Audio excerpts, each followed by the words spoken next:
독일 기갑부대의 엄청난 속도, 그리고 공군과 전차의 합동작전, 기존에 알고 있던 군사 교리를 무너뜨린 혁신성을 본 일본 군부는 열광했습니다.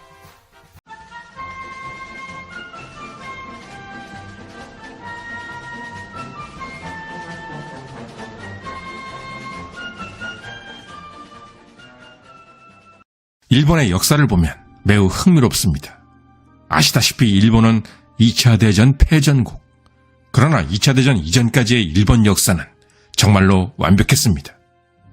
일본 근대화의 시작, 메이지 유신이 시작된 것이 1868년.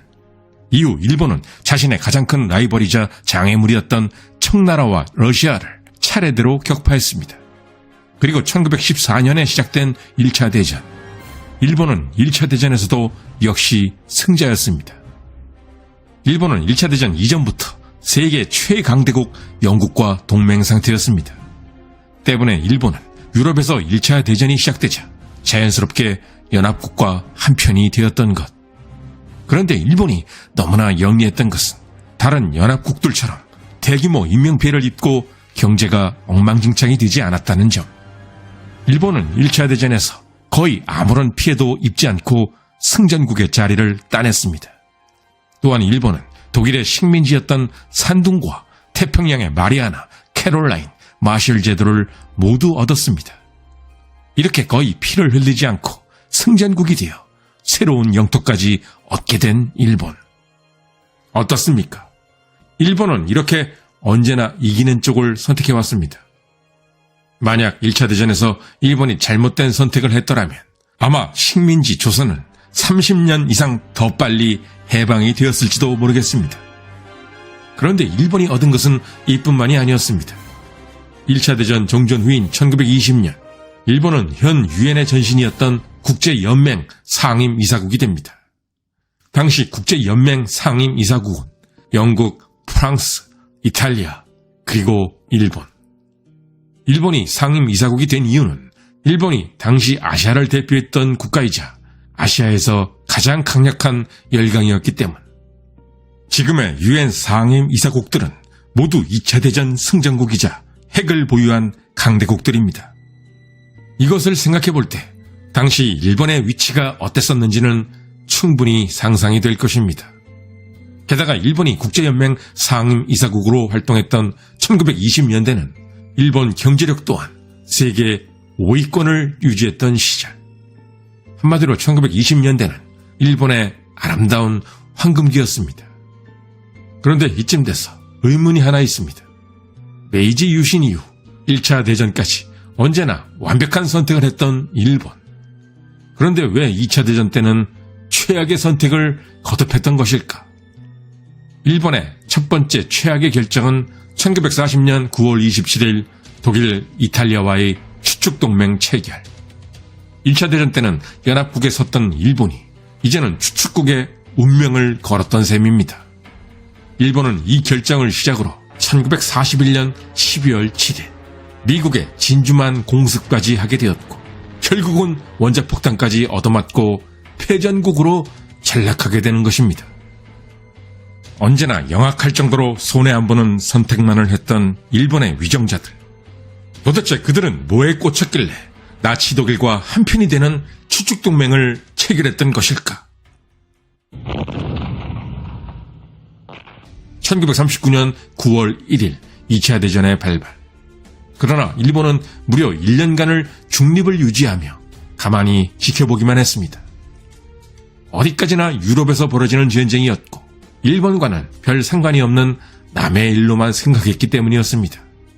그런데 2차 대전의 전황을 면밀하게 보고 있던 일본군 지휘부는 독일군에게 한마디로 완전히 매료되었습니다.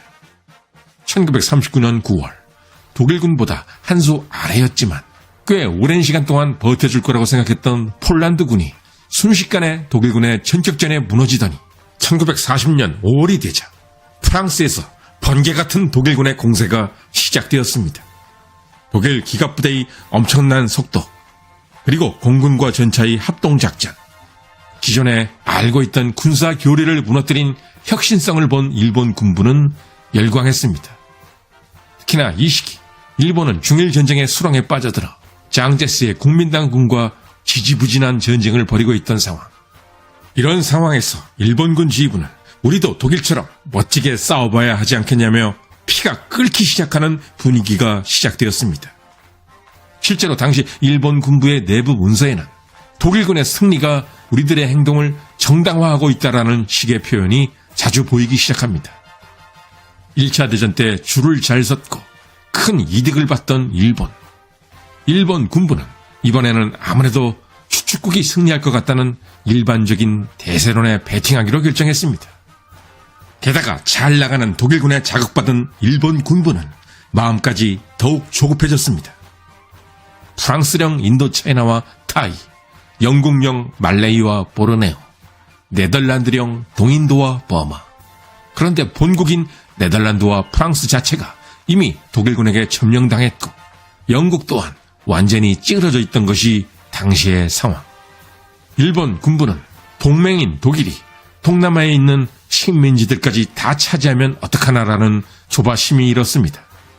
그래서 일본은 이미 진주만 공습을 벌이기 전에 프랑스령이었던 인도차이나 북부에 진주했습니다. 프랑스는 이미 점령당했으니 임자 없는 프랑스의 식민지는 독일에게 넘어가기 전에 우리가 차지하겠다. 이것은 같은 편인 동맹국까지 경쟁자로 생각했던 일본의 이기적인 심리 상태였습니다. 게다가 일본의 이런 행동은 미국의 루즈벨트 대통령이 일본에 대한 경제 제재 조치를 취하게 만들었습니다. 그리고 이것은 결국 일본의 결정적인 실수인 진주만 공습으로까지 이어지게 됩니다. 그런데 또 의문점이 있습니다. 독일군에게 완전히 매료당한 일본은 그렇다 쳐도 도대체 히틀러의 독일은 왜 별 도움도 안 되는 일본과 손을 잡았던 것일까? 사실 히틀러는 일본이 자신에게 도움이 될 거라고 생각했습니다. 그 도움은 바로 미국에 대한 견제. 1939년 9월에 2차 대전이 시작되었지만 미국은 2년 넘게 구경만 하며 참전을 하지 않고 있었습니다. 하지만 그러면서도 미국은 영국에 대한 원조를 해주고 있었습니다. 때문에 미국의 참전은 사실 진주만이 없었더라도 언젠간 이루어질 일이었습니다. 이것을 예상하고 있던 히틀러는 일본을 이용해 미국을 아시아 태평양에 붙잡아 놓을 생각이었던 것입니다. 미국 못지않은 강력한 해군력을 갖고 있는 일본이 추축국과 한편이 된다면 미국은 유럽 전선에 참견할 여유가 없고 태평양에 신경을 쓸 수밖에 없을 것이다라는 생각. 그러나 일본과 손을 잡으면 미국의 참전을 막을 수 있다고 생각한 것은 거대한 착각이었습니다. 실제 흘러간 역사는 정반대가 됐기 때문입니다. 오히려 일본 때문에 원조만 찔끔찔끔 해주고 있던 미국이 진짜 이판사판으로 전쟁에 뛰어들게 만드는 예상과는 정반대의 결과를 초래하고 말았던 것입니다. 끝까지 시청해주신 시청자 여러분께 감사드립니다. 다음에도 유익하고 흥미로운 컨텐츠로 찾아뵙겠습니다.